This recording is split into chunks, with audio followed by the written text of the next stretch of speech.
BMW X6 is back with a bang, a V8 bang.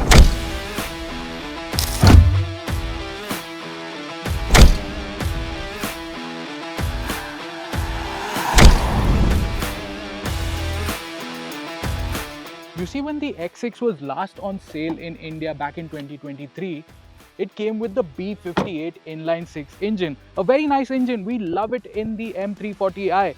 But in something like the X6, you'd want something bigger, and that's exactly what we have.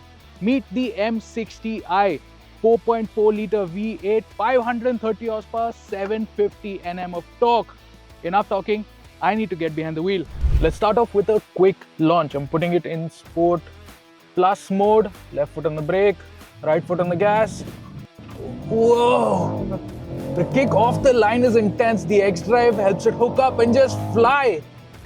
Whoa!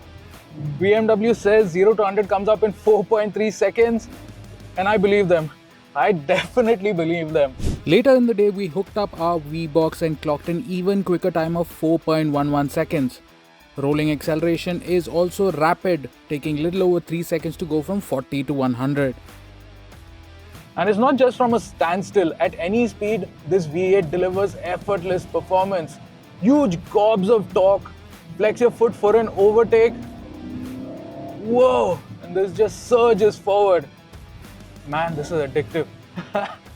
Before we go further, let's set some context on this V8.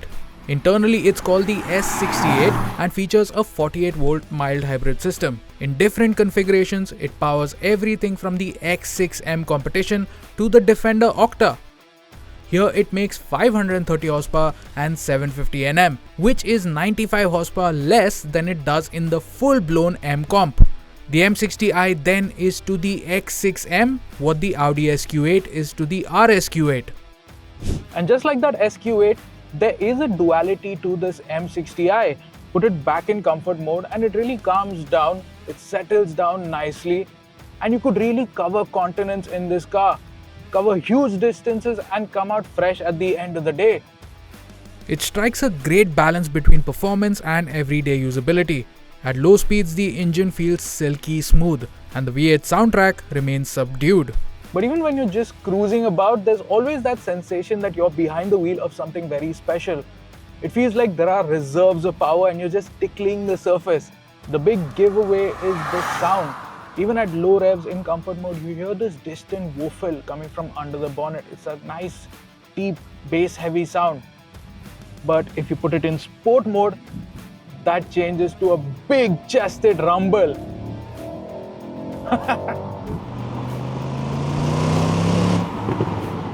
Now, some of that noise is being pumped in through the speakers. BMW calls it iconic sounds. But even then, it is quite enjoyable. It must be said it's a great tone, but it's not a lot of volume. And I think that is intentional. It's not supposed to be brash like a full-on M car. It's tamer, it's more sophisticated, but it certainly isn't lacking character.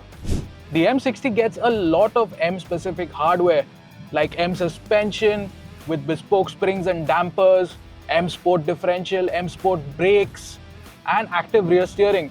And all of that means the M60 handles in a way that no 2.5-ton SUV should be able to. Turn it into a corner, no fuss, no drama. It just hooks up and goes exactly where you point it. There is genuine feel and feedback coming through the steering, which makes it actually really fun and involving to drive. There is a bit of body roll in like the tightest, sharpest corners, but overall body control is excellent. Coming out of a corner, these fat rear tires do a really great job of putting the power down, and that M Sport differential helps it hook up and give you maximum propulsion. And what's impressive is for something with so much cornering ability and massive 21-inch wheels, it actually rides pretty pliant. Sure, there is a firmness to it, and at low speeds on our uneven tarmac in the city especially, there is a bit of lumpiness to it, but by no means is it harsh. Further enhancing its usability are the ground clearance, a deep 580-litre boot, and a luxurious cabin you'd be happy to spend long hours in. What strikes you immediately is the quality of materials in here. There's none of the hard plastic that we complain about in the newer BMWs like the X3. Everything that you see or touch is either soft touch or really nicely stitched leather or high gloss wood or really cool aluminium. The only real outliers are these rather fiddly aircon knobs. These seats up front are also supremely comfortable. What's more impressive is the degree of adjustability. So even this back support right here can be adjusted, and the thigh support. The steering is also electrically adjustable, so you can get into a nice, comfortable driving position. Not to mention the seats are heated, ventilated, and have a massaging function. The tech is also really impressive. It has BMW's latest curved display. So this is a 12.3-inch instrument cluster and a 14.9-inch infotainment display. Both are really nice and sharp, clear displays.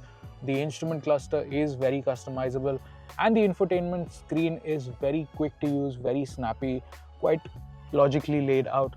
But one gripe here though, many of the essential functions like the aircon are all baked into the screen, and that is never ideal. You have shortcut buttons strewn about the cabin, but they still take you to the screen. So you have to go into the screen to customize what you want the way you want it, which is always a bit of a distraction. In addition to everything I've mentioned, the feature set also packs a panoramic sunroof, a thumping 16-speaker Harman Kardon audio system, and adaptive cruise control with lane keep assist. Now you obviously aren't buying an X6 to be chauffeured around in, but if you do put your friends back here, they won't have too much reason to complain. The seat itself is comfortable. We have sun blinds, and we have rear AC vents with a little bit of a temperature control as well. The floor is a bit high, so thigh support isn't that great, but despite this sloping roofline, headroom is actually not bad at all. The sloping roofline is what gives the X6 that distinctive silhouette, and while the first gen was a bit awkward looking, BMW has refined it over the years into a genuinely attractive design. While it was away, the X6 got a subtle facelift. It has a more aggressive front end with larger air intakes and gloss black trim. The kidney grills are flanked by slim LED headlights with striking arrow-shaped DRLs. Wider side skirts, M-wing mirrors, and massive 21-inch alloys add to the visual muscle. At the rear, there are new tail lamps, but the real highlight is the enormous exhaust finishers. Despite not being a full-blown M car, the M60i has more than enough visual drama to satisfy even the most ardent extroverts. Before we conclude, let's look at the competition. At one end sits the Mercedes-AMG GLE 53 Coupe, priced Rs 1.5 crore. It offers a similar coupe-SUV formula, but it can't quite match the X6 on cylinder count or outright performance. At the other end is the Porsche Cayenne GTS Coupe, which starts at Rs 1.97 crore, though that figure can quickly climb once you start ticking options. With prices for the X6 M60i set at Rs 1.78 crore, the most direct rival is the 1.77 crore Audi SQ8. In terms of performance too, it slots in between the Audi and the Porsche. It's more characterful than the former, yet not quite as sharp as the latter. Choosing between them is tough, and ultimately boils down to where your preferences and brand loyalties lie.